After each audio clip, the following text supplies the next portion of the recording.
Hello friends, Pandian show serial next episode review பார்க்கலாமாங்க. இங்க பாண்டியனும் அங்க பாக்கியம் பண்ணதை பத்தியே யோசிச்சுக்கிட்டு இருக்காரு. ஆனா இங்க கோமதி தான் இதால ரொம்பவே பாதிக்கப்பட்டிருக்காங்கன்றதை விட பாதிக்கப்பட்டிருக்காங்க. ஏன்னா இங்க சரவணன் அதே நினைப்போட அவன் இதை நினைச்சு வருத்தப்பட்டு இருக்கான் அப்படின்னு சொல்லிட்டு இங்க கோமதி நினைக்கிற போதே ரொம்பவே வருத்தமாகவும் இருக்கு. அதுவும் இல்லாம அவங்கள போலீஸ் ஸ்டேஷன்ல பிடிச்சின்னு போய் வச்சதும் அங்கே பாக்கியம் தான். ஏன்னா அதெல்லாம் யோசிச்சு பார்த்து குழம்பிக்கிட்டு இருக்காங்க இங்கே கோமதியும்.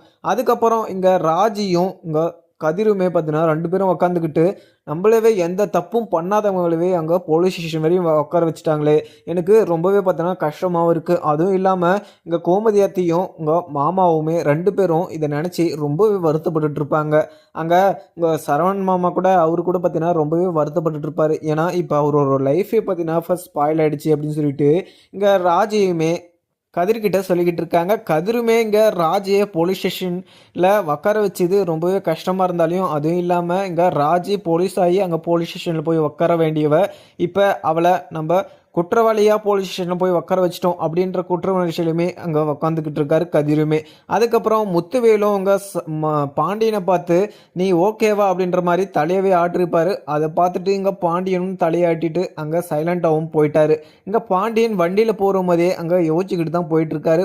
பாக்கியமும் அங்கே மயில் மாணிக்கம் 3 பேரும் என்னதான் பண்ணிக்கிட்டு இருக்கான்னு சொல்லிட்டு எனக்கு கொஞ்சம் கூட புரியல. ஆனால் அவங்க இந்த அளவுக்கு இந்த எல்லை வரைக்கும் அவங்க வந்திருப்பாங்க அப்படின்னு சொல்லிட்டு நினைக்கிற போது அவங்கள பார்த்தா தான் எனக்கு கோபமாக வருது அப்படின்னு சொல்லிட்டு பாண்டியனும் யோசிச்சுக்கிட்டு போயிடுக்காரு. ஏன்னா அவர் யோசிக்கிறதும் ஒரு விதத்தில் ஒரு நியாயம் தான் சொல்லலாம். ஏன்னா இங்கே கோமதி அந்த ஒரு விஷயத்தால் பாதிக்கப்பட்டதும் இல்லாமல் அதே ஒரு நினப்போட படுத்துக்கிட்டு தூங்கிக்கிட்டு இருக்காங்க.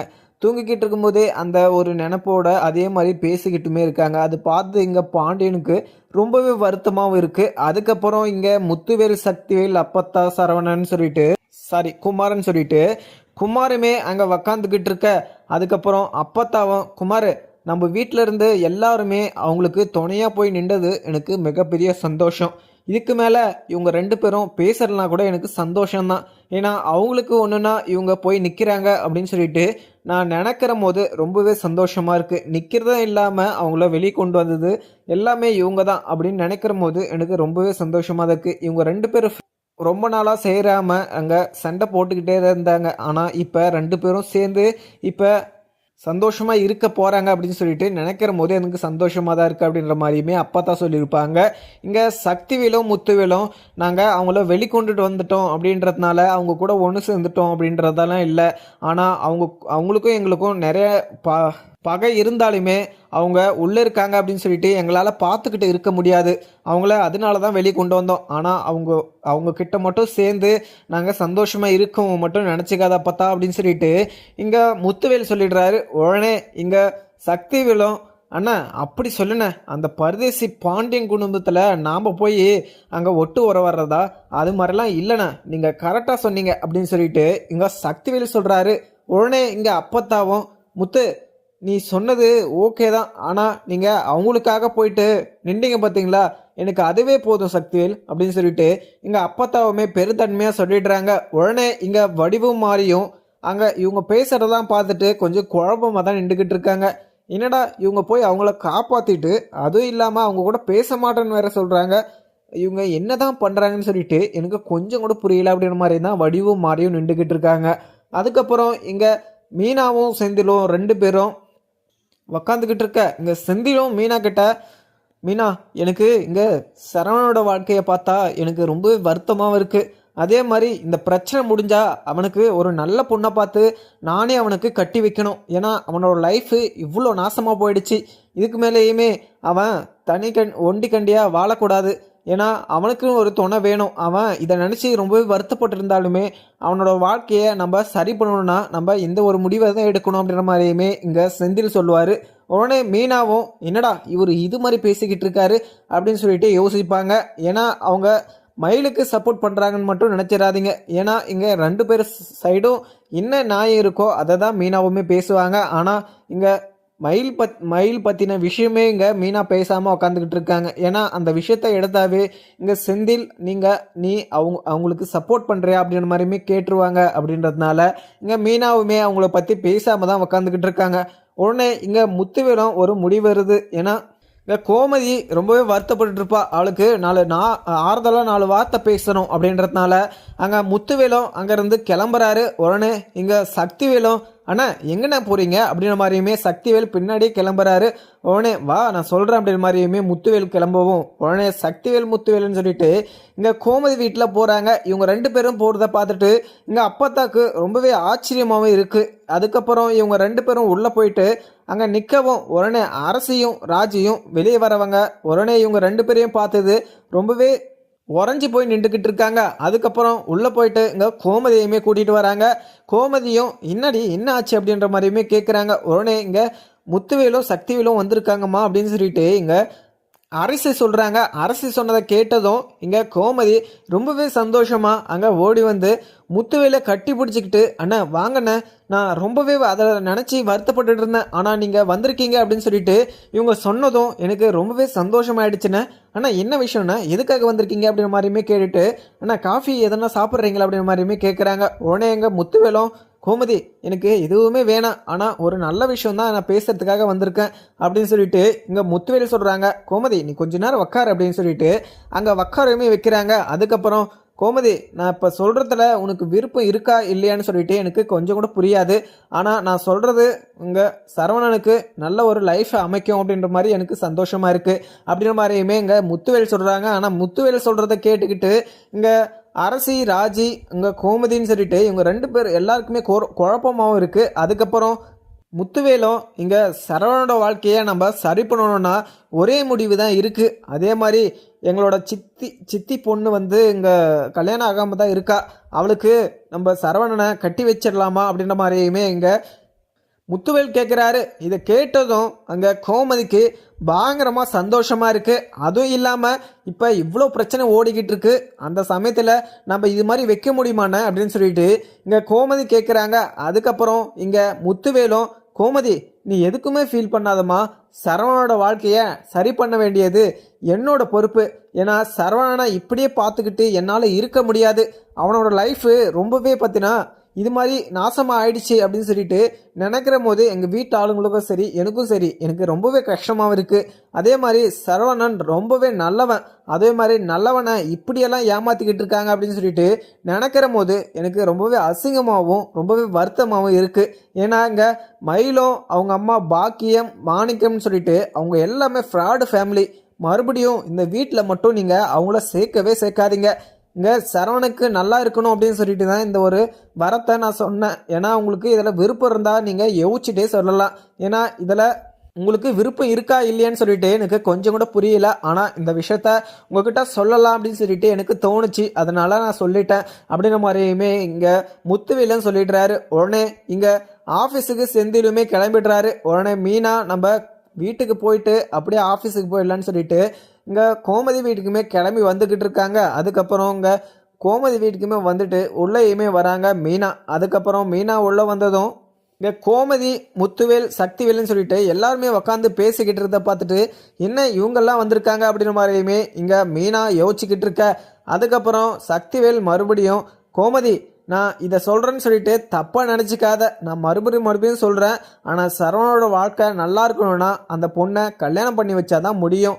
நான் இப்போ எல்லா விஷயத்தையுமே சொல்லிட்டேன், முடிவெடுக்க வேண்டியது உங்களோட பொறுப்பு அப்படின்னு சொல்லிட்டு அங்கே முத்துவேலும் சக்திவேலுமே கிளம்பிடுறாங்க. உடனே இங்கே ரொம்பவே சந்தோஷமாக உக்காந்துக்கிட்டு இருக்க கோமதியும் அங்கே மீனா வந்ததை பார்த்துட்டு, மீனா என்ன மீனா ஆஃபீஸுக்கு போகலையா அப்படின்னு சொல்லிட்டு கேட்குறாங்க. உடனே இல்லத்த நான் ஆஃபீஸுக்கு போகலான் தான் வந்தேன், அப்படியே உங்களை பார்த்துட்டு போயிடலாம் அப்படின்னு சொல்லிட்டு வந்தேன். ஏன்னா நீங்கள் அந்த விஷயத்த நினச்சி ரொம்பவே வருத்தப்பட்டுருப்பீங்க, அதனால நான் சமாதானம் சொல்லிட்டு போகலாம் அப்படின்ற மாதிரி தான் வந்தேன் அப்படின்ற மாதிரியுமே இங்கே மீனாவுமே சொல்கிறாங்க. உடனே இங்கே கோமதியும், சரி மீனா சாப்பிட்டியா, சாப்பிடுவா அப்படின்னு சொல்லிட்டு கூப்பிடுறாங்க கோமதியும். உடனே இல்லத்த நான் வீட்டில் தான் சாப்பிட்டு வந்தேன், அதுவும் இல்லாமல் இவங்க வேற உள்ளே வந்துட்டு போகிறாங்க, அப்படி என்ன தான் பேசிட்டு போனாங்க அப்படின்னு சொல்லிட்டு அங்கே மீனாவுமே கேட்குறாங்க. உடனே கோமதியும், அது இல்லை மீனா, அவங்க இங்கே சரவணோட வாழ்க்கை நல்லா இருக்கணும் அப்படின்னு சொல்லிட்டு அவங்களோட சித்தி பொண்ணு இருக்கான், அவங்களுக்கு கல்யாணமே ஆகலையாம், இப்போ வரன் தேடிக்கிட்டு இருக்காங்களா, அதனால் இங்கே சரவணனை ஒரு வார்த்தை கேட்டுட்டு போகலாம் அப்படின்னு சொல்லிட்டு தான் வந்தாங்க. அதே மாதிரி சரவணன் இப்படியே இருக்கிறது கொஞ்சம் சேஃப் கிடையாது, ஏன்னா அவனுக்குன்னு ஒரு துணை வேணும். ஏற்கனவே அவன் ரொம்பவே கஷ்டப்பட்டுட்டான், அவனோட வாழ்க்கையை நல்லபடியாக ஆக்கணும்னா இது மாதிரி நம்ம பண்ணி தான் ஆகணும். அவனுக்கு ஒரு நல்லபடியாக ஒரு கல்யாணத்தை நம்ம பண்ணணும். அதனால தான் அவங்க பேசிட்டு போகிறாங்க. அதனால் நம்மளை யோசிச்சுட்டு சொல்ல சொன்னாங்க அப்படின்ற மாதிரியுமே இங்கே கோமதி சொல்கிறாங்க. இதை கேட்டதும் இங்கே மீனா வாயை பொழந்துக்கிட்டு கை வாயில் வச்சுக்கிட்டு இன்னத்தை சொல்லிக்கிட்டு இருக்கீங்க, இப்போ இந்த பிரச்சனையே முடியல, நம்ம இப்போ கல்யாணம் வரையும் போனால் அங்கே பாக்கியமும் மயில் இங்கே மாணிக்கம்னு சும்மா இருப்பாங்க. நம்ம டைவர்ஸ் நோட்டீஸ் அமிச்சதுமே அவங்க என்னென்ன பண்ணாங்கன்னு சொல்லிட்டு பார்த்தீங்களா இல்லையா? இப்போ நீங்கள் இந்த மாதிரி முடிவெல்லாம் எடுத்தீங்கன்னா இப்போ அவங்க எங்கே போய் முடிப்பாங்கன்னே சொல்லிட்டு நம்மளால் கணிக்கவே முடியாது. அத்தை, அவங்க சொல்கிறதுல கொஞ்சம் யோசிச்சு முடிவெடுங்க, ஏன்னா உங்களோட நல்லதுக்கு தான் சொல்கிறேன் அப்படின்னு சொல்லிட்டு இங்கே மீனாவுமே சொல்கிறாங்க. மீனா, என்ன மீனா சொல்லிக்கிட்டு இருக்க? நம்மளோட சரவணனோட வாழ்க்கை நல்லா இருக்குன்னு சொல்லிட்டு தான் அவங்க இது மாதிரி ஒரு சஜஷனாக கொடுத்துட்டு போகிறாங்க. நம்ம இதுலையுமே நல்ல முடிவே எடுக்கலைன்னா நம்ம வேறு என்ன பண்ணுறது? இப்போ மயிலையும் அவங்க அம்மா எல்லாருமே வீட்டில் வந்து விட்டுற சொல்கிறியா? அவங்களெல்லாம் வீட்டவே முடியாது. ஏன்னா அவங்க செஞ்சது மிகப்பெரிய தப்பு. அதுவும் தப்புன்றதை இல்லாமல் நம்ம வீட்டில் எவ்வளோ நாள் அவங்க ஏமாற்றிட்டு இருந்திருக்காங்க. அவங்க ஏமாத்தும் இல்லாமல் நம்மளை போலீஸ் ஸ்டேஷன் வரையும் ஏற்றிட்டாங்க. அதுவும் இல்லாமல் இங்கே பாண்டியன், கோமதி, நம்ம ஃபேமிலி எல்லாருமே அவங்க சொல்கிற மாதிரி இங்கே போலீஸ் ஸ்டேஷன் போயிட்டு கோர்ட்டுக்கு போயிட்டு இப்படியெல்லாம் அலைஞ்சது எனக்கு ரொம்பவே கஷ்டமாக இருக்குது. அதுவும் இல்லாமல் எங்கள் அண்ணனுங்க சொல்கிறது சரின்னு தான் எனக்கு தோணுது. இன்னும் மீனா, நீ என்ன சொல்கிற அப்படின்னு சொல்லிட்டு மீனா கிட்ட கேட்குறாங்க. உடனே மீனாவும் இதில் என்ன முடிவு எடுக்கிறதுன்னு சொல்லிட்டு தெரியாமல் முடிச்சுக்கிட்டு இருக்காங்க. அத்தை, இதில் நான் என்ன சொல்கிறதுன்னு சொல்லிட்டு எனக்கு கொஞ்சம் கூட புரியலை. ஏன்னா இதில் நீங்கள் தான் இதில் முடிவெடுக்கணும். ஏன்னா இதெல்லாம் எனக்கு என்ன முடிவெடுக்கிறதுன்னு சொல்லிட்டு எனக்கு கொஞ்சம் கூட புரியல அப்படின்னு சொல்லிட்டு இங்கே மீனாவுமே உக்காந்துக்கிட்டு இருக்க. அதுக்கப்புறம் அரசியும் இங்கே, அம்மா எனக்குமே இது கரெக்டாக தான் படுதுமா. ஏன்னா இப்போ அவங்களே வந்து இங்கே சரவணோட வாழ்க்கை நல்லா இருக்கணும் அப்படின்னு சொல்லிட்டு கேட்குறாங்கன்னா நம்ம இதுக்கு சம்மதிச்சிடணுமா? ஏன்னா அவங்களுக்கும் நம்மளுக்கும் எவ்வளவோ சண்டை இருக்கலாம், ஆனால் நம்ம ஃபேமிலி நல்லா இருக்கணும் அப்படின்னு சொல்லிட்டு தான் அவங்க இது மாதிரி ஒரு சஜஷனை கொடுத்துட்டு போகிறாங்க. நம்ம இதை இப்படியெல்லாம் விடக்கூடாதுமா.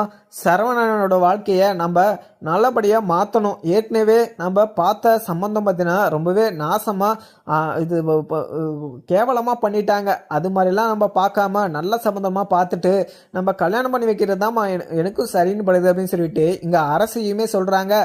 உடனே இங்கே மீனாவும், அரசி நீ இதில் என்ன இது முடிவெடுக்கிறதுன்னு சொல்லிட்டு நம்ம ஏனோ தானோன்னு சொல்லிட்டு எடுக்க முடியாது. இது நிறைய இன்வால்வ் ஆகின விஷயம். ஏன்னா இங்கே நம்ம இப்போ இங்கே சரவணன் மாமா அவர் டைவர்ஸ் நோட்டீஸ் அமிச்சதுமே இங்கே அவங்க என்னென்ன பண்ணாங்கன்னு சொல்லிட்டு பார்த்தியா இல்லையா? நீ பார்த்துக்கிட்டே இது மாதிரிலாம் பேசிக்கிட்டு இருக்கே. நம்ம இதை நிதானமாக பண்ணிக்கலான்னு தான் சொல்லுறேன், இது பண்ண வேணான்னு நான் சொல்லலை. ஆனால் அவங்க சொல்லியிருக்காங்க, நல்ல விஷயந்தான் சொல்லியிருக்காங்க, அதுவுமே நான் ஏற்றுக்கிறேன். அதுவும் இல்லாமல் நம்ம இப்போவே இதே மாதிரி பண்ணிட்டோன்னா அவங்க மறுபடியும் அதே மாதிரி பிரச்சனையை பண்ணி நம்ம மொத்த பேரையுமே போலீஸ் ஸ்டேஷனில் உட்கார வச்சுருவாங்க. நம்ம அது மாதிரி ஒரு முடிவு எடுக்கக்கூடாது. ஏன்னா நிதானமாக இந்த ஒரு கேஸுமே முடியட்டும். அதே மாதிரி அந்த நகையுமே எடுத்துகிட்டு போய் கொடுக்கலாம். அதே மாதிரி இந்த நகையை வச்சு அவங்க என்ன பிரச்சனை பண்ண போகிறாங்கன்னு சொல்லிட்டு நம்மளுக்கு சொல்லவே முடியாது அப்படின்ற மாதிரியுமே இங்கே மீனா சொல்கிறாங்க. அதுக்கப்புறம் மீனா சொன்னதெல்லாம் கேட்டுக்கிட்டு இங்கே அரசியும் கோமதியும் சைலண்ட்டாகவும் ஆயிடுறாங்க. ஆமாம் மீனா, நீ சொல்கிறதும் ஒரு வகையில் உண்மைதான். ஏன்னா அவங்க இப்போ டைவர்ஸ் நோட்டீஸ் அமிச்சியே நம்மளை எல்லாருமே போலீஸ் ஸ்டேஷனில் உட்கார வச்சுட்டாங்க.